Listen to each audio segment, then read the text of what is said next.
Hi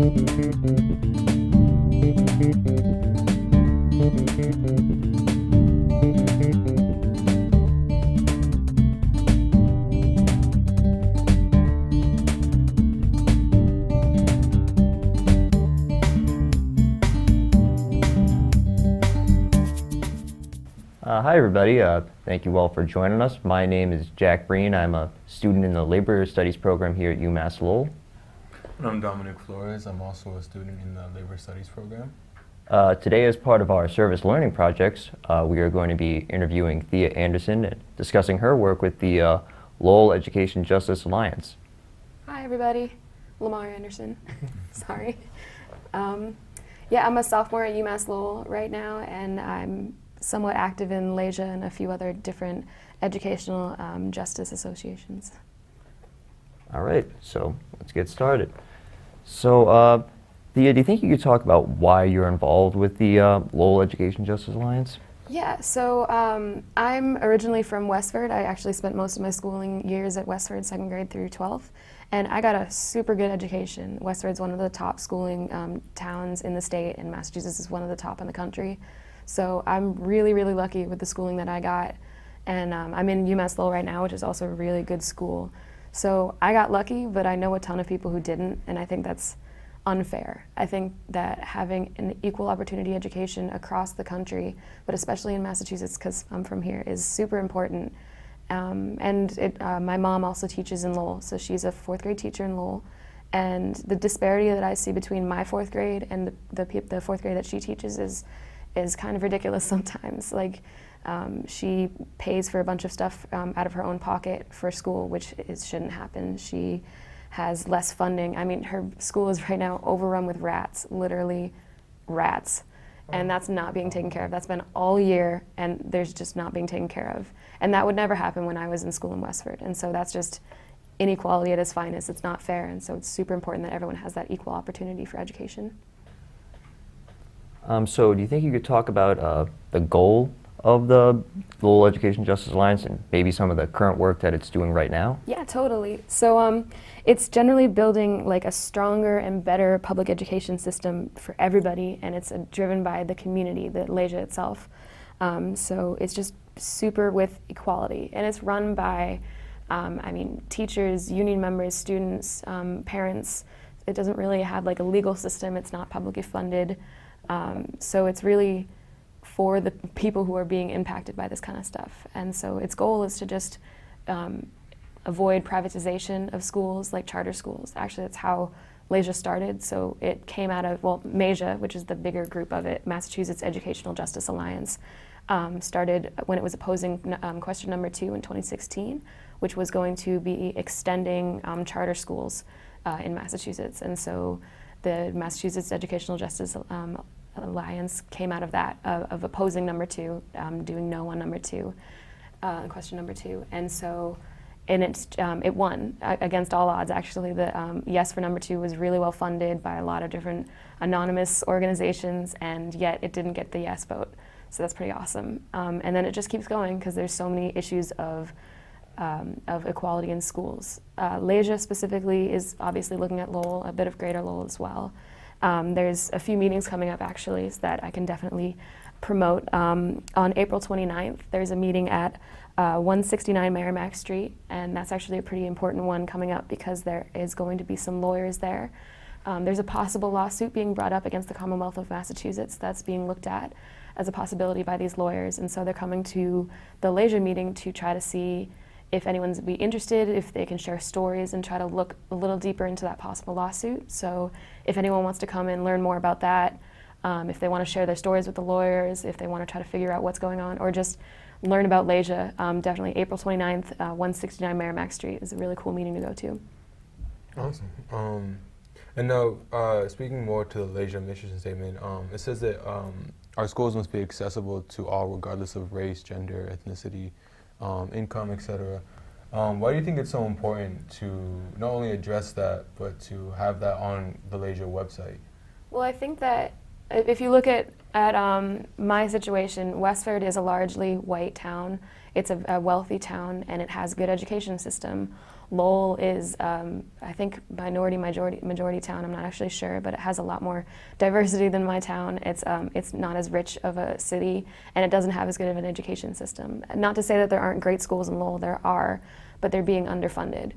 And so that can be seen as a wealth gap issue, that can be seen as a race issue, and it's important to not overlook those issues because they're real. Even in the great state of Massachusetts where everyone's equal, there's still these issues of race and of wealth and of accessibility that need to be addressed. And if we ignore that, then we're really not looking at equality, we're just looking at one aspect. And you see a lot of failings, like, well, I know that libraries are slowly but surely being ousted. Like we don't have librarians anymore anywhere in Lowell. We just don't have them anymore. They can't be paid, so we don't have librarians anymore. And I know that my mom, when she worked at one of her schools, she was given most of the English second language learner students who had just immigrated over, and she knows Spanish pretty well. She doesn't know Khmer, which is a big language, and so she was given these students, but doesn't really necessarily speak their entire language, and so she's not fully equipped to deal with these students, but there wasn't anyone else to, and she did a great job. She's awesome. She's my mom, but there should have been more teachers and people better equipped to deal with these kids, but we just don't have that money. And so specifically looking at that kind of stuff is super important because you can see the difference of a white rich town of Westford and a large minority population of Lowell, and you can see the wealth gap, and it's super important. So I know in one of your previous questions, you mentioned how LASIA is a kind of a coalition of students, teachers, and parents. Can you talk about why it's important to kind of have a coalition like that? Yeah, so I think that too often decisions are made by people who aren't actually impacted by it. Like the city council and our representatives and senators make these decisions, but they're not actually teaching in Lowell. They're not being taught in Lowell. They don't have kids in Lowell schools. I mean, some of them do, but still, it's important for these parents, for students, for teachers who are being directly impacted by these decisions, help make them those decisions. It's I think that it's just really important because if you're making a decision on college funding and you don't have any college students there, then are you really like the right person to be making that decision? You should have people who are impacted to be able to at least talk, at least say this is my experience, so that you actually know what you're talking about, as opposed to just making it up as you go. Do you think you can talk a little bit about the Fund Our Future campaign and its current progress? Yeah, so the Fund Our Future campaign is focusing on specifically two acts, the Promise Act and the Cherish Act. The Promise Act is for funding our K-12 schools, and the Cherish Act is for higher education. It's super great. So you look at the funding of our schools, and it's sorely underfunded. I know that the number that they came up with that they found for our higher education is that it is being underfunded by about $534 million. That's the underfunding of our higher education system, which is an incredible number. So, and I don't know the specifics about the Promise Act, but it's definitely a huge underfunding issue. So that's what Fund Our Future is all about. And they've had a few days and stuff like that. Like recently there was a higher education advocacy day at the State House in Boston, which I actually went to, and it was great. So a lot of people from a bunch of different, colleges. It was specifically about the Cherish Act, and this one came to the State House and had a bit of a rally. We went around and talked to our senators and representatives to try to get that yes or no from them. Which had varying successes. I know that my representative, Golden and Nangle, representatives Golden and Nangle, both oppose the Cherish Act and the Promise Act and the whole Fund Our Future campaign due to what they say is issues of funding, although others like Senator Kennedy have decided to support it and given legitimate funding options. So it was varying success, but it was definitely a fun day. And basically, the Fund Our Future is about giving enough money where teachers are paid well, professors are paid well, adjunct professors are paid well. You don't have teachers like my mom paying for half of her classroom. You don't have kids just swimming in debt when they graduate college. Like, again, I'm pretty lucky. I won't graduate with a ton of debt, but I'll still have it, and I'm pretty well off. So anyone even a bracket lower than me is going to have so much trouble. And it affects you forever. The Cherish Act is kind of looking at that. So it has a few different things that it's looking at specifically, one of which is getting more funding It's definitely looking at freezing tuition and fees for, I think, 5 years for getting everybody's act together. And this is obviously just public schools, public universities, but I think that's, public universities are the ones that definitely should be able to be afforded by everybody and have them graduate where they don't have to have the next 25 years of their life stuck in debt. So going off like what you're talking about with the representatives, have you found working with the LEJ that specifically with Lowell, do you have a lot of support from residents and local politicians and local government? I think with the LEJ meetings that I've gone to, there's definitely a lot of support in the residents. I think there needs to be more awareness, definitely, because it's, I think LEJ does an okay job of campaigning, but like I said, the LEJ isn't funded, really. It's not, it's like legally, it doesn't have a legal like president or whatever, so I think that there needs to be more awareness of it. But besides that, everyone that I've seen on the meetings have been really supportive of these acts. And we recently, a month or two ago, had a meeting where we invited our representatives and our senators over, and most of them came. Representative Nangle unfortunately couldn't make it, but he sent an aide, so that was nice. And we just tried to get an answer of a yes or no, are you going to support the Cherish and the Promise Act? And I know Randy Mom said yes, Senator Kennedy said yes and gave some funding ideas as well. Both Nangle and Golden, Representative Nangle and Golden said no due to funding issues, like I said before. I think largely the community and the government supports it. And I think, I actually talked to Representative Nangle and, Nangle's aide and Representative Golden himself when I went to the Advocacy Day, and both of them seem to be for funding education. They just don't seem to be interested in looking at how to do that. So they want good education, but they don't seem to be attempting to get it. So that was a little frustrating. But definitely there's, on the LEJ and MEJA website, there's a list of specifically what senators and representatives have voted yes or have supported both acts, and you can look at all of those. There's like a bunch of names on both sides of the aisle, definitely for Massachusetts. So if you ever want to go and check out the LEJA website, it's just LEJA if you want to look it up, and it's Lowell Education Justice Alliance on Facebook, and they can give you a bunch of information on exactly who is supporting this, how to try to get them to support it. I think even contact information, so if you ever want to call or email your senators and try to get that answer from them as well. So what kind of participation have you seen in LEJA meetings and organizations? A lot, and pretty varied, actually. So the last meeting when we had our representatives and senators come in, there was a fair amount of people coming in. So there was teachers, there was a group of high school students that came and talked. There was some representatives from Phenom, from the UMass Lowell, that came and talked to the senators. And there was like a lot of parents too. So there was a grandmother who's raising her grandson by herself, her grandsons actually by herself. And so she went up and talked, and she had her grandson actually, or I think her grandson chose to talk by himself, and so he wrote up a little letter and he spoke to the senators and representatives himself. So it's all sorts of different people that come in, all sorts of ages, and people from all different walks of life come in, and because this is an issue for everybody. This isn't just one type of person, so I think that really shows in the LEJA meetings themselves. All right, so regarding the Cherish Act, what issues with the Massachusetts higher education system do you think that bill will address most effectively? I think it really will address effectively debt. I think that's a pretty big part of that act, because it looks at getting more funding for schools, which would mean lower tuition costs. It's definitely looking at trying to lower tuition costs, which is important. It's looking at attempting to help people who are in debt already. I think that if it passes, it won't affect me. I'm a sophomore right now. It may not affect freshmen right now, so it'll take a little while to affect people. It's still important though. So it definitely looks at debt a lot and how that's affecting people. And I think it also looks at how teachers are getting paid. Adjunct professors definitely get the short end of the stick a lot because they don't have tenure. They don't get paid as much as I guess regular professors.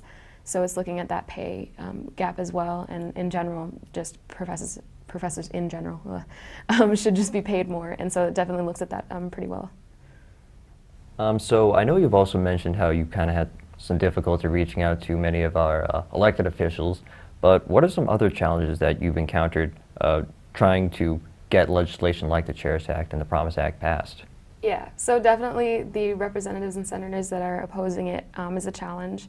And I think that they bring up legitimate points of funding. I think that that has to be a solid plan that we need to make up, but I think that there are so many avenues. I think the Senator Kennedy, when he was talking about it, was bringing up the millionaire tax, which is something that Senator Warren is bringing up and a lot of elected officials in Massachusetts have been looking at, and even federally. And then similarly with gambling, I think that Senator Kennedy brought that up as another avenue. So I think funding is definitely a challenge, but I think if we really sit down with our representatives and focus on how to figure that out, it's a challenge that we can overcome. And then I think that just generally the awareness of it, I think that people don't follow local politics as much. I know I don't, even if I'm a part of these organizations, so I think that's a big thing too, is this people being aware that this is going through and how important it is and how much it's going to affect them and their kids and their grandkids eventually. So I think that awareness and funding is definitely two things that are going to be challenges, but can both be overcome. Right, so given the work the Fund Our Future campaign has done in order to gain support for the CHERISH Act, how much longer do you think it will be until the bill becomes law? Hopefully it'll be tomorrow, but I have a feeling it'll be a long time. I don't really have a timetable. I mean, I think it's definitely supported by a lot of people, and I think it's being looked at this year in a few different meetings in the State House. But there's still a fair amount of opposition and a fair amount of challenges, like I said, funding that needs to be looked at. And even when it does get passed, which it will, I don't know when, but it will get passed eventually, it'll take a little while to implement, and it'll be an adjustment period. So we'll have to figure out where we're putting the money, exactly how we're going to implement this. But the need is so great that it will hopefully pass just because of that, and then we can figure it out as we go along. I mean, of course, it's laid out, the actual CHERISH Act, of what it will do, how we should do it. I think, I don't know, I don't really have a timetable. I honestly just don't know enough about the inner workings of the State House to tell you. But I think it'll be soon, because this is such an important thing that's happening, and especially now that we're looking more and more at education and inequality in every aspect in the country and in the state, that it will pass soon. What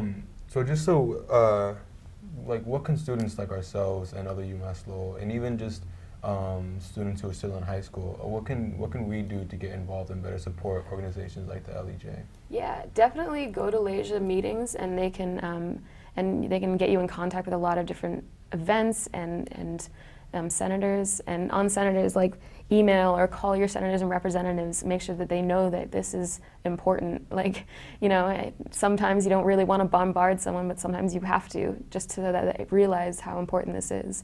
I know my mom's name is known to Representative Nangle and his aide, so that's kind of a good sign. I mean, they may not like it, but that just means that you have to keep going. And so if you want to look on the Facebook group, which is Lowell Education Justice Alliance, or Massachusetts Educational Justice Alliance on Facebook, they can definitely hook you up with different events and different even talking points. Like, I was looking at it this morning, and they have a sheet on their website that just gives you talking points. And so that's a big thing, is go to the meetings, go to the State House, the protests, the events, all those things, and educate yourselves and educate everybody around you too. And you don't have to be in college to be supporting this. High school, if you're going into college, this is important for you. And even if you're a fifth grader who's very politically conscious, this is going to affect everybody who's in school. So it's important to, just get out there, educate yourself, make sure that people around you are educated, and make sure that your voices are heard by the people in the State House who are going to be making these decisions. One thing that I noticed when I was looking at LEJ's website is kind of the list of issues that it's focused on. And one of them was dealing with the pipeline to prison. Do you think maybe you could talk about why focusing on issues such as that are important to LEJ's mission? I can a little bit, I think. I think that LEJ, looking at, I don't know all the statistics, but I'm sure that they're looking at Lowell specifically when they look at the pipeline to prison. So I don't know how prevalent that is, to be honest. I don't know all the statistics or the facts. But it's another equality issue, I think, that you don't see that in schools like that I went to. You really, you see an almost 100% graduation rate. You see people going into good schools. You see people being able to afford good schools. And you don't see that in Lowell or other cities, like certain schools in Boston. And so it's, I think, another equality issue that we're looking at that can't be overlooked when you're looking at education, because education should be a pipeline to better things, not to prison. You should be going to school, to go to college, to get a job, to have a life. And if you're not getting that good enough education, if you're not getting the support that you need, then yeah, of course you're not going to do as well as people who are getting that same thing. And it's not about an ability, everyone is equally the same amount of able to succeed in school. It's just about whether or not they get the chance to. And so everyone should get that equal chance to have that life of college, of job, of having a good, stable life. And it's just unfair that not everybody does. So it's, I think, yeah, like I said, it's another equality issue that's really important to look at, that we can't overlook. Right, so when the bill is eventually passed, the Cherish Act, I mean, how much of a positive impact do you think it will be for schools here in Massachusetts? I think a huge impact, and not just for schools, well, because I think that professors will be paid better, so clearly the education will get better when people are, less worried about their second job on the weekends. But so not only that, but the schools themselves will be able to get better support for students. They'll have better programs. They'll be able to build more dorms. Like UMass Boston, I know they just recently built a dorm, and that's one dorm. But if they had more funding, they could build a bunch, and so that more people are more likely to go there and be able to afford housing as opposed to trying to live in Boston, which is ridiculously expensive. And then for students, I mean, debt follows you so long, and it can just make everything so difficult. Like, if you're in debt, buying a car, buying a house, buying food, it can be so difficult because you're stuck paying off this debt for so long. You see, people like the Gen X and baby boomers make fun of millennials and stuff like that for living with their parents, but what are you supposed to do when you're drowning in debt from college? And so much more, you see that jobs, like you could have a master's degree and still work in a retail job because there's just not that availability elsewhere. So hopefully you'll be able to work with that master's degree, be able to pay off that debt so that you don't need 7 jobs even when you're in school. And I think even when you're in school and you're, I have friends who are in school who are working a bunch of jobs on top of getting their degree, which isn't, the right way to get a degree. I think it just takes away from their ability to learn. So all that money will hopefully help people shrug off debt so much sooner, or even not graduate with it at all. And that's gonna help people in life so quickly. Like, I'm already looking forward, and I'm like I said, I'm lucky, and I have parents who do well enough where I'm not gonna graduate with a bunch of debt, and even if I do, I'm confident that it'll never, drive me to the streets or make me go hungry. But I'm still looking at the day when I can no longer be on my parents' insurance, which is when I'm 26, and I'm starting to have to pay for my car insurance and all that. And it's a privilege to be able to start paying it just now when I'm 20 years old. But still, I'm looking at these things and worrying about the future, and it's just not something that I want to do right now. Like, I'm trying to have a life, and I'm trying to get a degree, and yet I'm worrying about when I'm 26 and I have to pay for health insurance, and that's just not fair. Right, and I guess this might just be our final question, but right now in our country where divisiveness is becoming, I guess, something that's all too normal, I know you mentioned previously how you are gaining support from both sides of the aisle.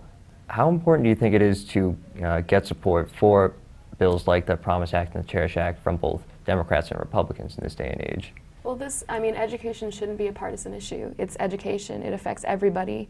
And LEJA isn't specifically Democrat or Republican. It's just an organization for people who are worried about education. So no matter who you support, no matter who you vote for, LEJA is open, so is MEJA, to people who are just worried about their kids, about their debt. And so I think it's important for nonpartisan support, because this is something that doesn't just affect one person, it affects everybody, which I think, almost every issue we face in this day and age does, but this especially, because you can be Republican and live in the same district as a Democrat, and you can get that same level of education, be it good or bad. And so just, putting partisanship on this issue is silly in a way. Like, it's education. This is the same for everybody, or, well, it should be the same for everybody. And, funding issues aside, this is just an important issue. Everyone goes to school. Everyone, I think by law, goes to K through 12. A lot of people go to college, especially in Massachusetts. It doesn't matter who you vote for. This is, money is still money. You're still going to have to pay for these things, and you're still going to be in debt when you graduate college, no matter what. So it's something that, put aside politics, because I think this isn't really a political issue. This is an equality issue. This is an issue for everybody. I think that's enough time that we had for questions today. I just want to thank Thea for making the time with us. Yeah, thanks for having me. And I just want to thank everybody who made the time to watch us. Thank you. Thank you so much.